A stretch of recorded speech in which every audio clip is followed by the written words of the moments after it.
Bonjour à tous et bienvenue dans votre journal des produits de bourse de l'Absa du jeudi 23 février. L'indécision dominait hier sur le marché parisien. Après avoir débuté la séance en hausse, il cède 0,52% à la clôture à 3447 points. Le CAC 40 emprunte à nouveau un chemin baissier après l'obtention de l'accord pour redresser la Grèce. Paris, comme les autres places européennes, doute que cet accord soit suffisant pour sortir le pays de la faillite. Les marchés européens se montrent également sceptiques sur les capacités du gouvernement grec à tenir les mesures d'austérité promises à la Troïka. Mais c'est surtout le pétrole qui a pesé sur la séance. Le baril de brut a franchi la barre des 122 $ un peu avant la clôture et sous l'effet de tensions entre l'Iran et l'Union européenne. Le secteur financier fait à nouveau les frais des incertitudes macroéconomiques. Les banques reculent après avoir accepté d'effacer 107 milliards d'euros de dette grecque contre 100 milliards d'euros initialement prévus.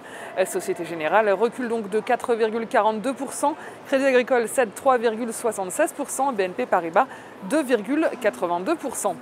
Les équipementiers sont les grands gagnants de la séance grâce à de bonnes publications. Schneider Electric grimpe de 5,98% avec un bénéfice net d'1,8 milliard d'euros en 2011. Accor également progresse de 2,46%. Il prend la troisième place du palmarès et c'est Peugeot qui était en tête du CAC 40 avec un rebond de 12,06%.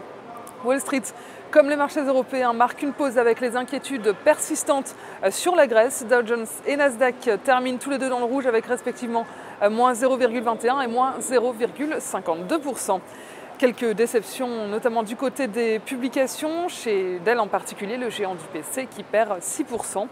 Côté change, l'euro est stable à 1,3237 $. Sur le front des matières premières, le baril de brut progresse d'1,07 $ à 122,73 $.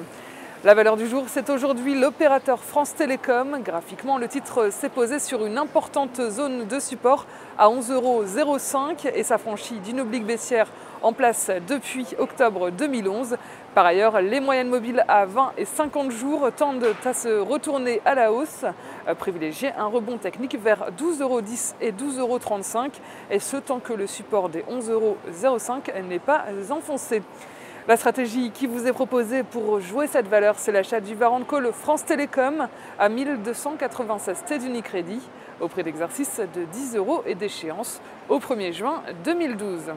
Voilà, c'est tout pour aujourd'hui. Bonne journée et à demain.